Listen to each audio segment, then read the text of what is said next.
ko da jakinsa ya ganshi sai ya kuka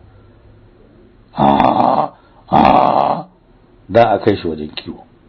Gida ya ce ai ko kana da gaskiya, da har na sha'afa da kai. Ya tafi ya ɗauki igiya da zai masa talala ya kwance, ya tsaya yana tunanin inda zai kai ya ɗaure. Ya ce a ransa, ina yafi kyau ne in kai jakin nan, fadama dai ta yi nisa, kafin je can in dawo lokaci ya ƙare. Gashi ko yanzu ban samu wani abin da zamu ci ba, ni ma kaina gashi yunwa ta fara kama ni. Yar fara ta lalatattun awakin nan na makwabta sun zubar, ne magana su ce na fiye mita, dan ni ba ni da su yasa nake ganin kyashi. To kuma ba dan nisa ba, na kai shi rafi, ina zan san abin da ya same shi. Ya tsaya yana shawarwari a ransa. To ko da yake mutumin nan ba wani mai sukuni bane kwarai, amma duk da haka gidansa na rufi ne, ba dinka ba. Da sa'ad da yake da samu ɗakin sa ciki biyu ne, yanzu da al'amarin ya juya musu, ya kasa yabansu duka, har ciki guda ya faɗi. To faɗa nan da yi sai tudun ƙasar ya zama kamar mataki, har awaki na iya hawa bisa rufin ɗakin mai kyau ba da wata wahala ba. Bisa rusasshen ɗakin nan da bisa ɗaki mai kyau duk haki ya tsuro lalaya. Wannan cikin rusasshen gabashin mai kyawun yake daga baya. Da mai gidan ne ya tsaya yana tunanin inda zai ɗaure jakin nan bai samu ba, can sai ya tuna da wannan wuri ya ja jaki ya kewaya da shi. Ya fa nema inda zai ɗaure shi abu ya gagara, ba itace wurin ba dalilinsa. Saboda haka ya mika igiyar ta taga ya kewaya ya shiga ɗakin, ya kama igiyar ya ɗaura a wani ginshiki da ya tokare ɗakin da shi don gudun kada shi kuma ya rusa. Ko da ya samu wuri ya ɗaure haka sai ce lalle dabarar nan ta tafa yawa. Ya koma ga nika gururus domin gajin da yayi yanzu har ya bar watsa. Can yana ta kamar abin dole, yana haki yana zuba yana yarfewa, sai jaki ya motsa daga waje, ya ja igiyar da aka masa talala da ita. Sai mai gida ya ga ginshikin ya motsa, nan da nan sai watsar da nika ya kwance talalar daga ginshiki dan kar jakin ya ja da karfi daga waje, ginshikin ya goce, rufin ya rusa. Ka san ko wannan ko bai sai wuri ba, tunda yake cikin damuna ne. Mai gida kwance igiya ya rike a hannu, ya rasa inda zai daura ta. Daga ya rike ta a hannu ba dama aiki, saboda haka ya samu wata dabara ya daura ta a kafarsa. Da ya ga yayi wannan dabara sai ya ce kai wallahi lalle na isa mai fasaha, kaga yadda nake ta samun hikimomi iri daban-daban dai. Ya duba hatsi ya ga ko kwano guda bai barza ba har yanzu, balle ya tishi ya sa sanwaye tuwo ya miya. Ya duba ya ga rana ta yi tsaka sai ya ce na san dabara, na samu na gama tuwo ba na yin miya sai in yi kwado, mai ci ya ci, wanda baya ci ya bari. Sai ya koma ya duka nika, yana nan yana yi ya barje kamar kwano guda, sai ji kafadunsa sun yi sanyi, ba iya gama. Saboda haka sai kwashe ya ce haba, amma ba abin mata ba, abinci kullun iri ɗaya, daga dai tuwo sai tuwo kullun, ba a musanyawa. Ni yau zan yi kunu, wanda ya kisha ko oho. Ya taba dan garin da ya nika, ya ji abin garas ko kunu ba yi, sai ya ce bari in huta kaɗan dan tusa shi da sauri. Ga rana tsaka har ta gota, ban yi komai ba, tishi dai ba wani aiki bane, kai dai in huta ka gani. Da ya saurara sai ya tashi ya kama tishi, yana cikin yi ashe jakin da ke bayan ɗaki ciyawa ta jashi har ya kai bisa rufin ɗakin da yake. Mai gida bai sani ba, yana ta nika. Ba shi da sanannen ciki sai ji an fige shi fiu, an yi sama da shi wajen tagan nan. Yayi ta kaman dutsen nika da randar da matar ta ajiye kullu da za ta koko, amma duk a banza. Sai gashi yana reto kai a ƙasa, ga kafa guda can dora wajen taga. Gashi duk ya goggobje baki da hanci da kai, duk sai jini ke zuba.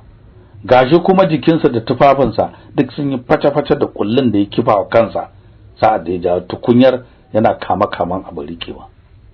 Abin da yasa wannan hadari ashe sa'ad da jakin nan ke kiwo bisa rufi, ya ga kirikiri ya yadu, ya bi bangon ɗakin lalaya, sai mika wuya wai zai ci abinka da dabba, sai mika kwarai har ya fada can baya. Nauyin fada nan da ya shi ya fusgi mai gidan nan har ya kai ga taga, yana lilo kai ƙasa, dan kasan igiyar da ke kafar jakin tana ga kafan mai gidan kuma. Igiyar ko ba ta da tsawo kwarai yadda jakin zai kai ƙasa, shi kuma sai ya tsaya can yana lilo. Amma shi da yake kafar gaba ce aka daure, abin ya masa dama, dan kansa ke bisa ba kaman mai gida ba. Mai gida da kai ke ƙasa yayi ya kama igiyar ya kwance ta, ba dama, hannunsa ba su kaiwa. Ya gaje dangana, ya ta lilo nan, idanu suka furfuto tulu dan wuya, yana jin kamar kayan cikinsa za su fito ta baka. gashi kuma daidai kansa murhu yake, hayaki na ta cika masa hanci, sai hawaye yake yi na kukan wuya da na hayaki. Kafin rana ta ko kusan tsaka, masu taimakon matan da ke gona suka gama, suka bar ta nan tana kakkabe hakin da aka nome. Ta ga rana ta wuce tsaka mijin bai zo ba, sai ta ce wa makwabtan nan da suka taimake ta, za ni gida gani lafiya mai gida bai kawo min abinci ba har yanzu.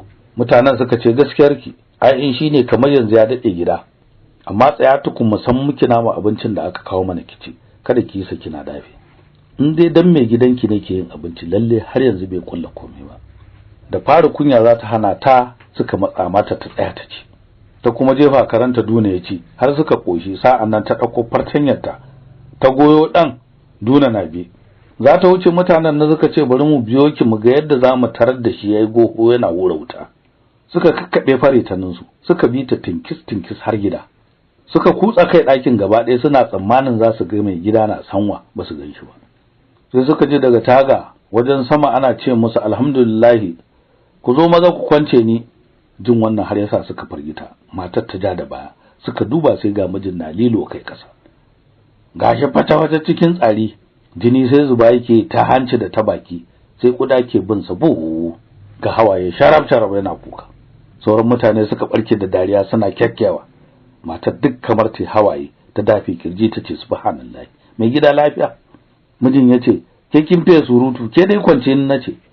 Ta gama mutanen nan da Allah su sance mata miji, tana cewa su dauko shi sannu kada ya fadi ya ƙara jin ciwo. Mutane suka ce mutumin dan wani. Matar ta sa hannu suka kwance igiyar daga kafarsa, suka kyale shi kuma faduwa da kai ya ƙara buga hancinsa da ƙasa kuma ya kwanta shiru dan zafi. Matar ta dauke shi ta rungume tana kuka. Faɗo mijin nan ke da wuya, sai mutanen nan suka ji wani abu gigib daga bayan daki. Suka ruga wajen su ga ko menene, sai suka tarar da jakin mijin ne ya dire, domin an kwance mai gida. Dama ko nauyin sa ne ke rike da shi. Da faduwar jakin sai ya ruga, mutane kuma suka ruga wajen mai gida suna dariya. Da matar ta ga mijin ya watsake, ta durkusa gaban sa gashi muzu tace sannu mai gida, sannu.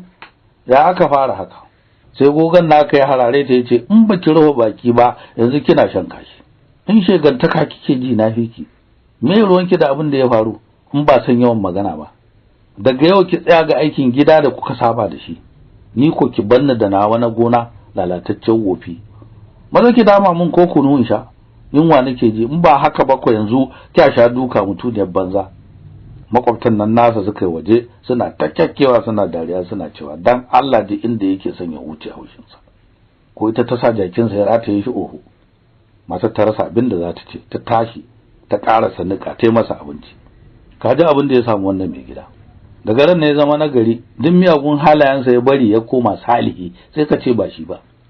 Da waziri ya kare fasi ya ta murna yana cewa wannan labari dadin sa wanne na jiya. Wannan waka da mijin nan yayi duk ita ta fi sharo ne. Yau tun azhar ba ta yi ba sai ga wani mutum sarki ya aiko shi yana kiran waziri. Waziri yayi shiri ya fito, karta suka dauke shi bisa karaga.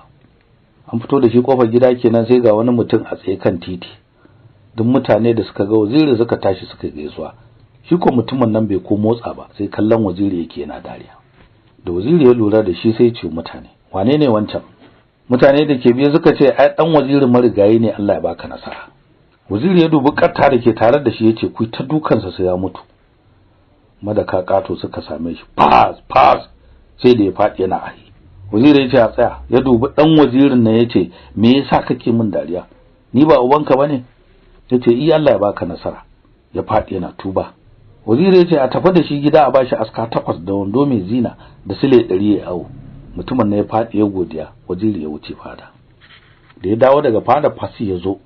Waziri yace yau za mu kare, za mu bada misalin gargadi na 18. Fasi yace waziri ya suma. Sai bango ya tsage, ga dangare ke samun wurin shiga. Wani mutum yana da 'ya'yansa 4, babban ana ce masa Lawan, mabi da shi Sani, mabiwa wannan Salisu, dan autan su kuwa ana kiransa Rabiu. Su duka 4 ɗakin su ɗaya.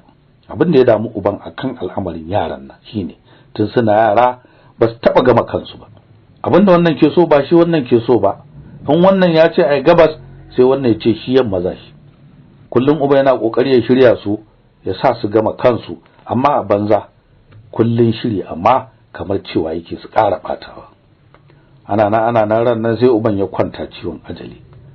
Da ya kai gargara sai kira ƴaƴan nan yi musu wa'azi yace komai za su yi dan Allah su gama kansu, su yi shi gaba ɗaya kada kowa ya kama gabansa. Dan ya nuna musu ma'ana abin nan da ya faɗi sai ya sa su samo ƴan sanduna guntaye guda 4 suka samu, ya ɗaure su wuri ɗaya ce babban ya karya, ya sa gwiwa yayi ya kasa. Uban ya mika mabi masa, shi kuma yayi ya kasa. Aka ba kowanne daga cikin su ya kasa karya sanduna. Sai uban ya ce ku rarraba su mu gani kuna iya karyawa. Ko da suka rarraba kowa ya kama sai ya karya kwas. Uban ya ce to in kun ki gama kanku abin da ya auku ga sandunan nan da suka rarrabu shi zai auku gare ku. Suka durƙusa suka roke shi gafara ya gafarta musu. Da za su tashi sai ya ce kun lura da abin da ya faru ga sandunan nan da suka rabu? Ƴaƴan suka ce eh mun lura baba. Uban ya ce to ku dakata an ga muku wani asiri da nake da shi, ina muku tuntuni. Suka sake gurfana, yace ɗaya daga cikin ku ba ɗana bane, shege ne. Amma kada ku bari kowa ya ji wannan magana, tunda yake dai ba wanda ya sani sai ku rufa kanku asiri, ku zaman ku kamar ku duka ne na haife ku. In ku kuka bari wani ya ji to ku kuka da kanku. Yara suka ya faɗi kowa ne a cikin su. Suka ce ba za su tona masa asiri ba. Uban ya ce baya iya gaya musu, yana jin kunya ci fuskar sa gaba da gaba haka. Yace kuma ma an ba san ta da hankali ba, ina amfanin su san kowa ne. Duk dai bori guda suke wa tsafi. Za su tashi kuma yace ku tsaya tukun saura abu daya. A cikin fadama da ke na kofar gabas na binne wadansu kuɗi nan tuni, amma na manta da jihar da suke. In kun ga gari ya muku tsumburin gata, ku taru ku tone fadaman nan da kyau, lalle kwa samu abin zaman duniya. Kaya suka amsa jawabinsa suna hawaye. Uban ya dube sai ya ce ku yi min gafara, ni dai na gafarta muku duniya da lahira, Allah ku yi muku albarka. Ya ja mayafi ya rufe fuskarsa sai kwanta, ya ce ga garinku haka jana'iza aka gama. Bayan an yi masa sadaka 7 yara suka shiga cin dukiyar da aka ban musu. Komai za su yi sai su gaba ɗaya. Mutane suka yi ta mamakin yadda kan yaran na ya gama haka. Alhali kusa da uban suke da rai, ba mai kauna ya ga wani abin alheri ya samu dan uwansa. Sai ka ce ƴan uba ne, ba shi ki kaiwa. Suna nan ranar suna cin abinci, Sani ya dubi Rabi ya ce, kai fa kafe ya shan miya. Gashi kuma baka tsayawa ka ci gabanka. Sai ka tabo gaban wannan ka tabo na wannan. Cin abinci haka ko ba shi da amfani. Lawan kuma ya dube shi ya ce dubu ma yadda yake zaune mana. Ba ko tankwashe kafa, ya harɗe sai ka ce dan sarkin Santambul. Mutum ko komai kwarin sa mun san ba yayi wato ba. Daga nan Salisu kuma ya ce an aka kula da halin Rabiu ba a iya zama da shi ba, wanda ya tashi kamar dan sarkin baki. Dubu kotona bai iya ba, sai wani abu yake takal kamar kare. Loma ma baya yanka daidai da bakinsa, sai ya gatsa da haƙori ko yaushe. Rabi da ya kyale sai ya ga tsokana tafe yawa, saboda haka yace tsuntsu duka dai na cin kashi, amma kaga sai na ungula aka gani. Salisu ya ce to banda kai wa ka gani yana cin abinci haka nan? Ka ce tsuntsu duka na cin kashi, ka san yaro duk baya ganin girma wanda yake bi. Rabi ya dubi Salisu ya ce kai ma fa ba gashi nan da dafe kake ci ba. Salisu ya ce kai Rabi hawai ne ka tukiyar mata. Rabi ya ce a to gaskiya mana, kai ne manya na magana sai ka rika tsalma baki, ana cin danko har da su kaza. Da Salisu ya ja ka sai kuma ya ce wane ne kazar? Kai fa yaron nan na san ka shege ne. Ka san yaro. Rabi bai san inda Salisu ya nufa ba da cewa ya san shi shegen yaro ne. Sai tsammani yana nufin shine shegen da ubansa ya ce. Saboda haka ya harzuka ya ce da baba zai mutu ya gaya maka ni ne shege? Ba shakka kai ma ne shegen ba wani ba. Suka tashi har za su fara fada, manya suka rirrike su. Kafin a raba su, zuciya ta kulle Salisu har ya kawo Rabi mari, amma bai same shi ba. Sai ya samu fuskar Sani kawo. Sani ya ji zafi ya sa kafa ya tokare shi ya ce kaga shegen yaro, kana da zuciyar da zaka rike mun tukuburcin wofi, ana raba ku kana kai bugu.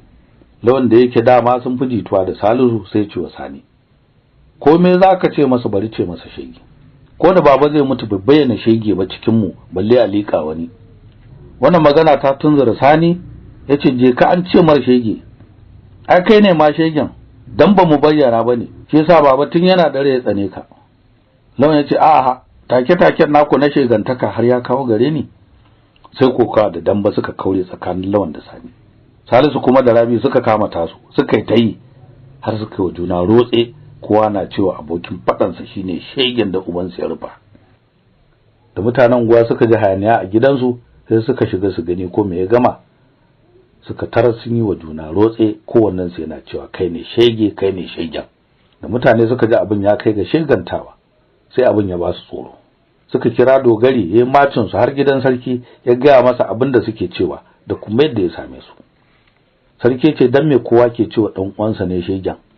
Akwai wani shege ne a cikin ku? Lawan wai shi babba ya tashi yin musu dan kada a tone asirin yadda ubansa ya ce. Sai sarkin dogare ya kai masa mari kaw har ya gigice. Sannan aka tambaye Sani ya faɗi dukkan abin da ubansa ya ce. Da sarki ya ji haka dama gashi azzalimi ne, sai shi kuma ya ce Allah ya tona ku. Dawa to za ku rufe mana ku raba dukiya da shege. To yanzu sai ku nuna min shege a cikin ku, in ba haka ba kuwa in karbe dukiyar ku duka in bar ku hannu fa yau. Yara suka yi cirko daga nan sai Lawan ya dubi Sani. Sani ya ce me kake duba na? Halani ne shegen. Sai dai kai ka zama amma ba ni ba. Daga nan sai abin ya rude, wannan ya ce wannan ne, wannan ya ce wannan ne. Sarki ya ce ku dai bar wata bayayya, Allah dai ya tona ku. Yasa dogarawa suka tafi gidan suka washe su sarai. Sarki ya kore su daga majalisa suka fita, kowa ya kama harkar gabansa yana zargin dan uwa. Lawan ya rika yin dako ana bashi anini yana samun abinci. Sani ya kama tallar tsire. Salisu koyi koma gidan sarkin makada ya nemi musu kurkutu. Rabi ko da yake bashi da karfi sai ya rika ciyawa yana sayarwa. Duk abin nan kuwa kowa ya gararan basa da rana in dare yayi sai ya komo gidan nan nasu ya kwana. Suna na haka ran nan da maraice sai Sani ya dauki tallar tsire yadda yake kullum ya shiga gari. Ashe waɗansu fatake suka kira shi sun yi masa zalunci sun sace na taro bai sani ba. Da magariba ta ya dawo wajen sarkin fa aka kidaya. Sai aka ga taro ya bace. Sarkin fa ya same shi da zagi yace ladansa kenan ya sace. Yace in ya sake yin haka ya kore shi. Sani ya komo gida ran nan ko sisin kwaban sa yanto ba shi da shi. Ya hau gadan sa ya kwanta ya kasa bacci, cikin sa na ta kiran Ciroma. Sai ya fara tunanin abin da zai gobe in sarkin fa ya kore shi. Yana cikin tunani sai magana ubansa ta fado masa a rai da yace ya binne waɗansu kuɗi a fadar rakinsa.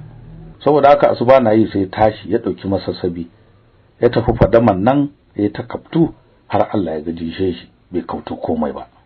Ya komo gida ya dangana. Ba kwana biyu ba kuma ran nan Lawan ya nemi dako ya rasa, sai ya dawo gida ko abinci bai ci ba. Ya kwanta yana kidaya tanka can zuwa a salatu shi kuma ya tuna da dukiyar da ubansa ya binne, sai ya sulale wadan kada saura su sani ya je fadamar. Ya ta kautu har rana ta take bai tono ko anini ba, ya komo gida ya dangana.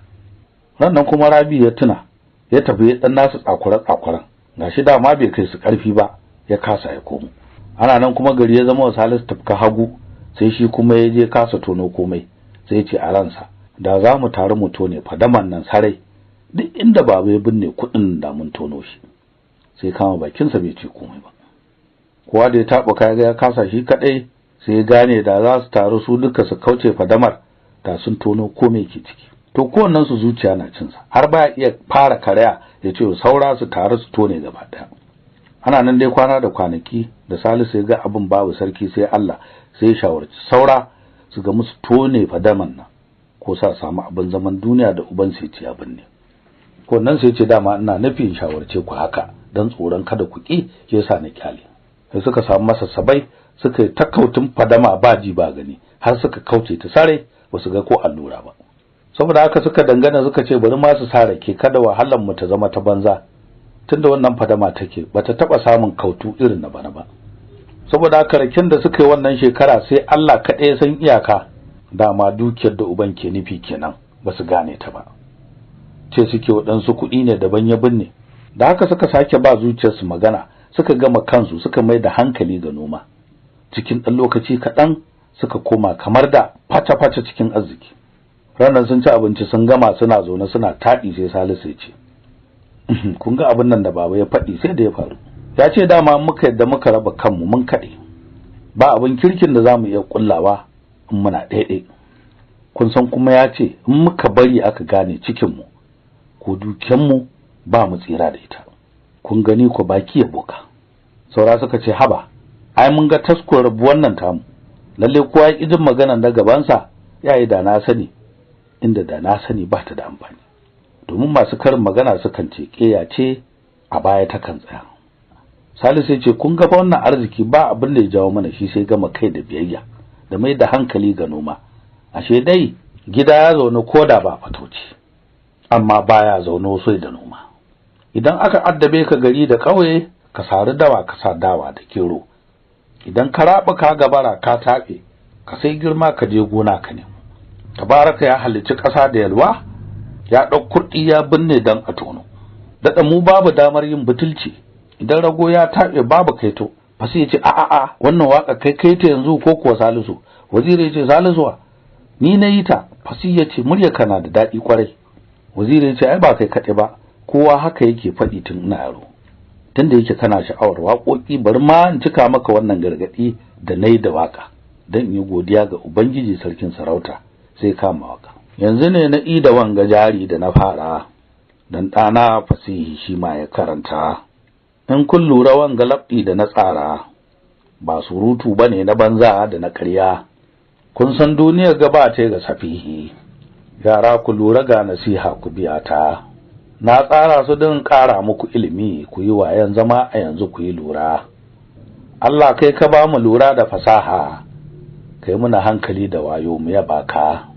Kai ɗaya za ka ba mu yau gobe ka ƙara, jibi ka ba mu gata ma za ka daɗawa. Malamai ku lura ina ɓace hanya, ku ji tausayi ku mai da ni kar ku yi keta. Ni komai na tashi sai in yi haikan, dan tsoron mahasada ba na ragewa. Mun san arziki ga Allah aka samu, dan zindan mahasada baya hanawa. Ku maƙiya ku daina suka na ga fasaha, Allah ne ya bani ba za ku hana ba. Ni dai na cika da sunanka Muhammad, da salati da sallamawa ga ma'aika. Ya Allah ka yafi saban da na gwabza, ya Allah ka yafi saban da na gwabza, ka yi jin kai gare ni domin rahama.